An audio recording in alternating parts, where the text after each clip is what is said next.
నమస్తే. అల్లు అర్జున్ అరెస్టు దేశవ్యాప్తంగా పెద్ద చర్చనీయాంశమైంది. అల్లు అర్జున్ని అన్యాయంగా అరెస్ట్ చేశారని, తప్పిదమని మాత్రమే కాదు ఘోరమని కూడా అనేటువంటి పరిస్థితికి ఇవాళ వచ్చింది. తెలంగాణ ప్రభుత్వం ఏ తప్పు చేయకోకుండానే అల్లు అర్జున్ని అరెస్ట్ చేసి లోపల పెట్టే ప్రయత్నం చేసిందని, ఒక కుట్రపూరితంగానే ప్రభుత్వం వ్యవహరించిందని అందరూ నమ్ముతున్నారు. నేను కూడా నమ్ముతున్నాను అనుకోండి, అది వేరే విషయం. ఎందుకనంటే శుక్రవారం రోజు అరెస్ట్ చేశారు.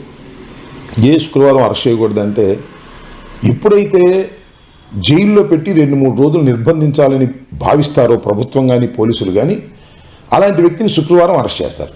శుక్రవారం అరెస్ట్ చేస్తే శని ఆదివారాలు న్యాయస్థానాలకు సెలవు ఉంటుంది.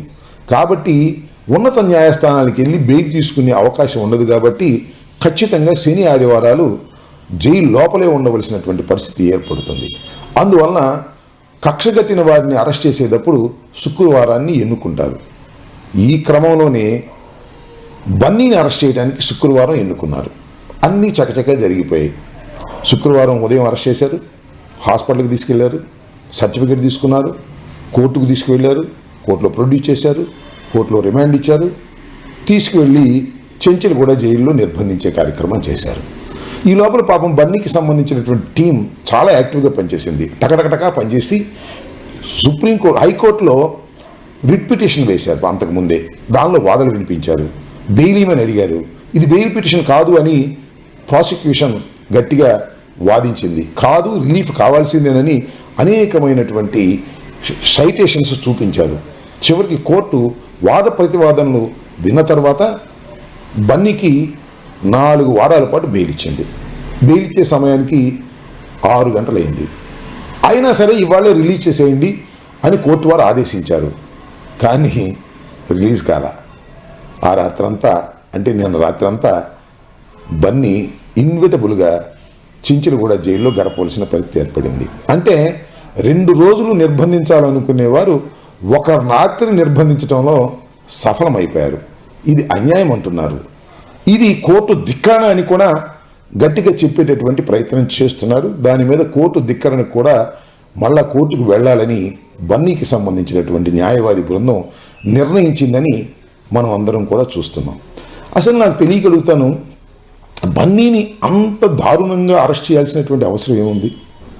శుక్రవారం అరెస్ట్ చేయడం ఒకటి, డైరెక్ట్గా బెడ్రూమ్లోకి వెళ్ళి ఆయన్ని అరెస్ట్ చేసే కార్యక్రమం. బన్నీ కూడా చాలా బాధపడ్డాడు. బన్నీ కాదు, ఎవరైనా బాధపడతారు. అసలు కేసు ఉంటే, రిజిస్టర్ అయి ఉంటే, అదే మిమ్మల్ని అరెస్ట్ చేస్తున్నాం రండి పోలీస్ స్టేషన్ కంటే రాని పారిపోయే హీరోనా అతను? కాదు కదా, ఎక్కడికి పోయేటటువంటి వ్యక్తి కూడా కాదు కదా. అలాంటిది డైరెక్ట్గా బెడ్రూమ్లోకి వెళ్ళిపోయి బెడ్రూమ్ నుంచి తీసుకురావాల్సినటువంటి పని వచ్చిందంటే హ్యూమిలేట్ చేయాలనేటువంటి కోరిక ఈ ప్రభుత్వానికి చాలా బలంగా ఉందనేది చాలా స్పష్టంగా అర్థమవుతుంది. తెలంగాణ ముఖ్యమంత్రి రేవంత్ రెడ్డి గారిని మీడియా వాళ్ళు ప్రశ్నిస్తే చట్టం తన పని తాను చేసుకుంటూ పోతుందని చాలా పాత డైలాగు చాలా తాఫీగా చెప్పారు. ఇక్కడ అందరూ ఏమనుకుంటున్నారంటే చట్టం తన పని తాను చేసుకోవటం కాదు, చట్టాన్ని అడ్డం పెట్టుకొని బన్నీ మీద కక్ష తీర్చుకుంటున్నారు అనేదాన్నే ఎక్కువ ప్రజలు నమ్మారని కూడా ఈ సందర్భంగా నేను చెప్పదలుచుకున్నాను. ఇది ఎలా ఉంటే మరో కోణాన్ని మనం చూడాలి. అల్లు కుటుంబం, మెగా కుటుంబం, వీరిద్దరి మధ్యన ఏదో గ్యాప్ ఉందనేటువంటి మాటలు చాలా సందర్భాల్లో వింటున్నాం. సినిమా రిలీజ్ అయినప్పుడు కూడా కొన్ని చోట్ల ఇది చాలా గాఢంగా వినిపించింది. అయితే అల్లు అర్జున్ అరెస్ట్ అయిన తర్వాత చిరంజీవి గారు వెళ్ళారు, పలకరించారు. అలాగే నాగబాబు గారు వెళ్ళారు, పలకరించారు. కానీ బహిరంగంగా ఇది తప్పు అనే మాట మాత్రం ఎక్కడ మీడియా ముందు అనలేదు, కాముగా ఊరుకున్నారు. అన్నిటికన్నా మించి ఇంకొక విషయాన్ని ఇక్కడ ప్రస్తావన చేయాలి. మన రాష్ట్ర ముఖ్యమంత్రి, మన రాష్ట్ర ఉప ముఖ్యమంత్రి, వీళ్ళిద్దరూ అసలు ఏమీ తెలియనట్టే ఉన్నారు. అసలు ఏమీ జరగలేదన్నట్టుగానే ఉన్నారు.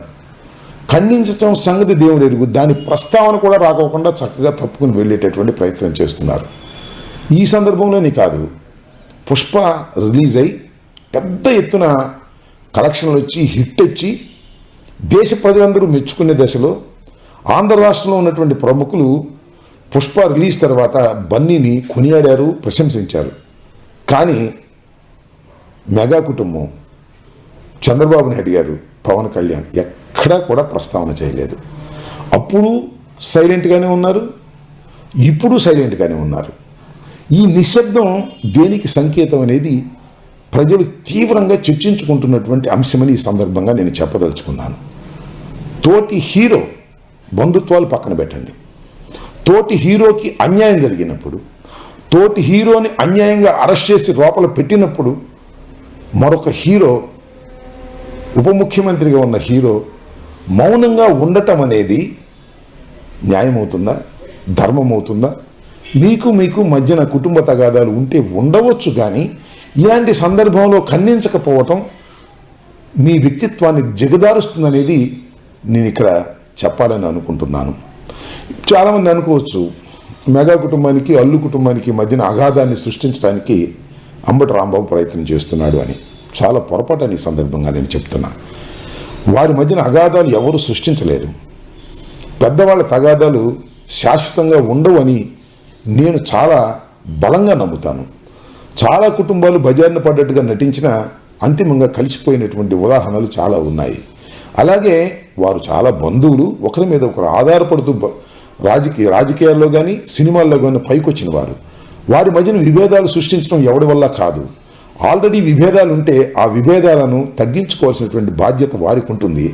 ఇలాంటి సందర్భంలోనే విభేదాలను తగ్గించుకోవడానికి అవకాశం ఉంటుంది. కష్టకాలంలో ఉన్నప్పుడు పలకరించని వారు, కష్టకాలంలో ఉన్నప్పుడు అండగా లేని వారు ఎలా ఉంటుంది ఈ సమాజంలో ఉంటే? కాబట్టి ఈ మౌనం, చంద్రబాబు నాయుడు గారు అదేవిధంగా పవన్ కళ్యాణ్ గారు మౌనం అనేది సరైనటువంటి విధానం కాదు. అది మీ వ్యక్తిత్వాన్ని దెబ్బతీస్తుందనే విషయాన్ని గుర్తుపెట్టుకోమని ఈ సందర్భంగా మనవి చేస్తున్నాను. బన్నీ సినిమా హిట్తో ఒక రేంజ్కి, అరెస్ట్తో మరొక రేంజ్కి వెళ్ళాడనే నగ్న సత్యాన్ని మీరు తెలుసుకోవాలని కూడా ఈ సందర్భంగా మనవి చేస్తున్నాను. జలసి ఉండొచ్చు, కోపం ఉండొచ్చు, ఆ పుష్పాన్ని నలిపేద్దామని కూడా అనుకోవచ్చు. పుష్పాన్ని నలిపేయచ్చు, అన్ని పుష్పాలు నలపలేము. కొన్ని పుష్పాలకు ముళ్ళు ఉంటాయి, నలిపేటప్పుడు చేతులు రక్తసిక్తం అవుతాయి. గుర్తుపెట్టుకోవాల్సిన అవసరం ఉందని ఈ సందర్భంగా చెప్తున్నాను. ధన్యవాదాలు.